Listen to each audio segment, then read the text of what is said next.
দেশের আজকে এই ক্লান্তিকালে হঠাৎ করে আইসা এই অটোগুলো বন্ধ করে দেওয়ার কোনো মানে হয় না।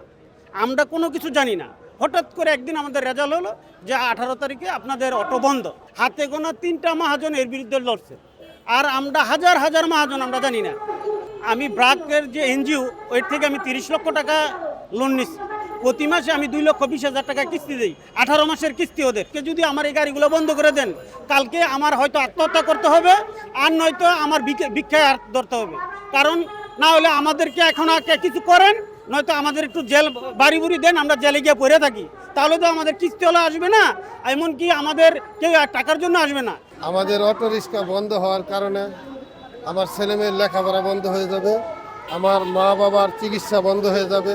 আর আমাদের যে ড্রাইভাররা তারা আমাদেরকে ভুয়া ভুয়া বলতেছে, আমরা কেন রাস্তায় নামি না। উত্তরা থেকে আমরা এখনো কোনো আন্দোলন মিছিল কোথাও করি না। আমাদেরকে বিভিন্নভাবে পুলিশ, ওসি সাহেব, বিভিন্ন রাজনৈতিক ব্যক্তিরা আমাদেরকে অনেক চাপে রাখছে, আমাদের গ্যারেজে অনেক সময় হুমকি টুমকি দিচ্ছে। তো সর্বোপরি কথা হয়েছে আমাদেরকে পথে বসতে হবে। আর আমরা এই গাড়িগুলি বানাইছি বিভিন্ন সংস্থা সমিতি থেকে লোন নিয়ে। আমরা কিস্তি কই থেকে দিব? আমাদের কিস্তি তো দিতে হবে। তার চেয়ে আমরা আমাদের এই হাইকোর্টের রায় যদি পরিবর্তন না হয়, প্রয়োজনে আন্দোলন করে আমরা আত্মহত্যা দিব রাস্তায়, কিন্তু আমরা রাস্তা ছাড়বো না।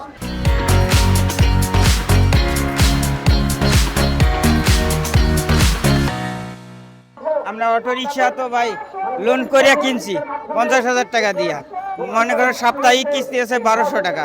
মনে করো অটো রিক্সা যদি বন্ধ হয়ে যায়, আমরা কি করি খাবো? কথা বুঝেন না? তাহলে আমরা কি না খেয়ে মারা যাবো? এটা কি মনে করো এমপি মিনিস্টার, মনে করো মন্ত্রী, যারা বর্তমান সরকার আছে, তারা কি এটা চায় বলে গরিব মানুষ মারা যায়? গাড়ি বেশি হওয়ার কারণটা হইলো, যখন সরকার, অতীতের সরকার যখন চেঞ্জ হলো, চেঞ্জ হওয়ার কারণে যে কেউ অটোটা তৈরি করছে। আগে আমরা একটা নিয়ন্ত্রণে রাখতে পারছিলাম, কিন্তু এখন আর নিয়ন্ত্রণে রাখতে পারতেছি না। আমাদের একটা নীতিমালা করে দেখ, আমাদের গাড়িগুলো একটা ফিটনেস দেখ, গাড়িগুলোর একটা নাম্বার দেখ। হ্যাঁ, আগে যেমন আমরা ইউনিয়ন পরিষদ থেকে একটা নাম্বার নিতাম, একটা লিমিটের ভিতরে গাড়ি রাখতে পারছি। এখন আমাদের এগুলো দেখ দিলে, তাহলে আমরা রোড পারমিট দেখ, ট্যাক্স টোকেন নেক, বছরে একটা লাইসেন্সের ফি নেক, নিলে আমরা গাড়িগুলা নিয়ন্ত্রণের ভিতরে রাখতে পারবো। আমরা নিজস্ব ট্রাফিক ব্যবস্থা করে দেব।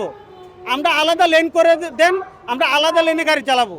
কোনো সমস্যা হলে এটা আমরা দেখব, আমরা দায়ভার নেব, কিন্তু আমাদের চলার মতো সুযোগ দেন। আমাদের পেটে এখন ভাত নাই, আমরা কিভাবে বাঁচবো? এখন তো চালাইলে ব্যাটারি নাই গা। আজকে ব্যাটারি নিলে আবার ব্যাটারি আমাদেরকে কিনতে হয়, কিনে চালাইতে হয়, আবার চালাইতে গেলে আবার ব্যাটারি নাই। আমরা হইলাম গরিব মানুষ, তাহলে আমরা কিভাবে চলবো? আমরা চাচ্ছি আমাদেরকে এটা নিবন্ধনের আওতায় এনে মহল্লা যে ভিতরে অলিগলি রাস্তাগুলো আছে সেখানে যেন আমরা চলতে পারি, তাহলে আমাদের ফ্যামিলি চলবে। মেন রাস্তায় আমাদের উঠতে না দিলে তাহলে তো আর এই অ্যাক্সিডেন্টটা হয় না। আমরা যদি গলিতে গলিতে থাকি তাহলে তো আর এই অ্যাক্সিডেন্টটা হয় না। এটা মেন রাস্তায় যায়, তাদেরকে রেকশন নেক, আইন অনুযায়ী রেকশন নেক, আমরা তো তাদের পক্ষেই আছি। এখন চাচ্ছি যে হাইকোর্টের যে রায়টা দিচ্ছে এটা পুনর্বিবেচনা করে, বা এটা আমাদেরকে যেন অটো আমরা চালাতে পারি এই বিষয়ে যেন পূর্ণাঙ্গ আবার রায় দেয়।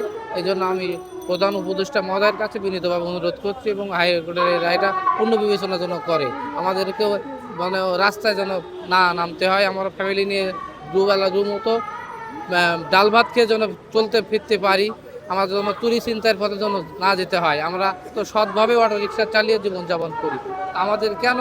এটা তো আমাদের মানবিক অধিকার, এটা আমাদের জনগণ হিসেবে, বাংলাদেশের নাগরিক হিসেবে আমাদের অধিকার, কেন এটা আমাদেরকে দিবে না? এটা আমার অনুরোধ যে সবাই যেন এটা দাবিটা পুনর্বিবেচনা করে যেন আমাদের অটো রিক্সার আবার আমরা চালাতে পারি এবং আমার পরিবারের ভরণ পোষণ করতে পারি।